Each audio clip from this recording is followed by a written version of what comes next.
হাজো আঞ্চলিক জাতীয় বিদ্যালয় ব্যতিক্ৰমী পদক্ষেপ ছাত্ৰ-ছাত্ৰীৰ ক্ষেত্ৰভিত্তিক অধ্যয়ন ছাত্ৰ-ছাত্ৰীসকলক বিভিন্ন অনুষ্ঠান প্ৰতিষ্ঠানৰ কৰ্ম পদ্ধতিৰ ব্যৱহাৰিক জ্ঞান প্ৰদান কৰাৰ উদ্দেশ্যে হাজো আঞ্চলিক জাতীয় বিদ্যালয়ে আজি এক ব্যতিক্ৰমী পদক্ষেপ গ্ৰহণ কৰে। বিদ্যালয়খনৰ সচিব ছবিন দাসৰ নেতৃত্বত শিক্ষক শিক্ষয়িত্ৰী আৰু ছাত্ৰ-ছাত্ৰীৰ এটা দলে হাজো প্ৰেছ ক্লাব, হাজো আৰক্ষী থানা, হাজো হস্পিটেল, শ্বপিং মল আৰু হাজো ডাকঘৰত এক ক্ষেত্ৰভিত্তিক অধ্যয়ন চলায়। সমাজৰ এই গুৰুত্বপূৰ্ণ অংগসমূহ কেনেকৈ পৰিচালিত হয়, ছাত্ৰ-ছাত্ৰীসকলে তাৰ এক প্ৰত্যক্ষ অভিজ্ঞতা লাভ কৰাৰ বাবে এই কাৰ্যসূচী হাতত লয় বিদ্যালয় কৰ্তৃপক্ষই। এই অধ্যয়ন সূচীৰ অংশ হিচাপে হাজো প্ৰেছ ক্লাবৰ কাৰ্যালয়ত এক বিশেষ অনুষ্ঠান অনুষ্ঠিত হয়। ছাত্ৰ-ছাত্ৰীসকলক সংবাদ মাধ্যমৰ কাৰ্যপ্ৰণালী আৰু বাতৰি সংগ্ৰহৰ বিভিন্ন দিশ সন্দৰ্ভত এক সম্যক ধাৰণা প্ৰদান কৰা হয়। অনুষ্ঠানত হাজো প্ৰেছ ক্লাবৰ সম্পাদক দীপাংকৰ মজুমদাৰ, উপসভাপতি ৰুবুল দাস, সহ সম্পাদক মৃদুল মজুমদাৰে ছাত্ৰ-ছাত্ৰীসকলক উদ্দেশ্যি গুৰুত্বপূৰ্ণ বক্তব্য প্ৰদান কৰে। পুথিগত বিদ্যাৰ সমান্তৰালভাৱে ছাত্ৰ-ছাত্ৰীসকলক সমাজৰ বাস্তৱ ছবিখনৰ সৈতে চিনাকি কৰাই দিয়াৰ এই প্ৰশংসনীয় প্ৰয়াসক অভিভাৱকসকলৰ লগতে স্থানীয় ৰাইজে আদৰণি জনাইছে। আজি এই মোৰ বহুত ভাল লাগিছে।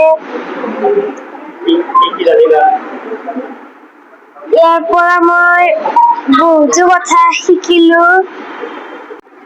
নমস্কাৰ, মোৰ নাম শ্ৰী সাব্বিক কলিতা। আজি মই অধ্যয়ন কৰিবলৈ আহিছিলো। হাজো প্ৰেছ ক্লাবত আহি মোৰ বৰ ভাল লাগিলে। আমি আচলতে পোনপ্ৰথমে হাজো প্ৰেছ ক্লাবক ধন্যবাদ জনাব বিচাৰিছো। যিখিনি গৃহ কাৰ্যৰ বিষয় ঠিক কৰিছে, তেওঁলোকে কোনোবাই যদি সাংবাদিক হ'ম বুলি ভাবিছে, প্ৰেছ ক্লাবৰনো কাম কি, সাংবাদিক কেনেকে হয়, সেইখিনি তেওঁলোকক ব্যৱহাৰিক জ্ঞান দিবৰ কাৰণে আমি আজি হাজো প্ৰেছ ক্লাবলৈ লৈ আহিছিলো।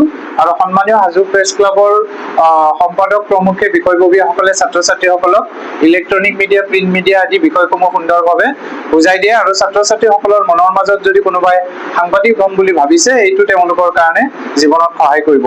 ইয়াৰ পিছতে আমি পোষ্ট অফিচলৈ গৈছিলো। পোষ্ট অফিচত গৈ অনুভৱ কৰিলো যে আচলতে ডাক ব্যৱস্থাটো কি, ভাৰতীয় ডাক ব্যৱস্থা আমাৰ ছাত্ৰ-ছাত্ৰীয়ে নাজানে। আজি সেইখিনি তেওঁলোকে ব্যক্তিগতভাৱে গৈ ব্যৱহাৰিক জ্ঞানখিনি লৈ শিকিলে।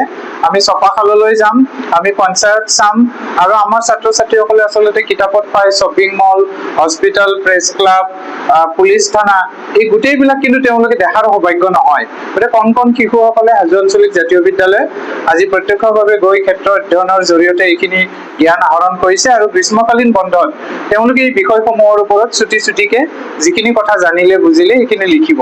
এইটোৰ কাৰণে আচলতে হাজো আঞ্চলিক জাতীয় বিদ্যালয়ে আজি সমূহীয়াভাৱে এটা প্ৰচেষ্টা চলাই হাজোৰ বিভিন্ন অনুষ্ঠানত ক্ষেত্ৰ অধ্যয়নৰ কাৰ্যসূচী গ্ৰহণ কৰিছিল।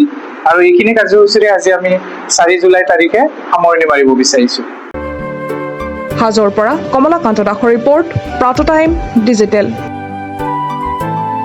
শদিয়াৰ পৰা ধুবুৰীলৈ, বৰাকৰ পৰা ব্ৰহ্মপুত্ৰলৈ সকলোৰে মাজত চিনাকি এটা নাম প্ৰাতঃ টাইম। থলুৱা ভাষা, কৃষ্টি আৰু সত্য বাতৰিৰ আধাৰত প্ৰতিষ্ঠিত খবৰ প্ৰাতঃ টাইমৰ প্ৰতিটো বা বাতৰি পুংখানুপুংখভাৱে চাবলৈ Facebook, YouTube, website, Twitter, Instagram আৰু ব্লগাৰ পেজত লাইক আৰু ফ'ল' কৰক। ধন্যবাদ।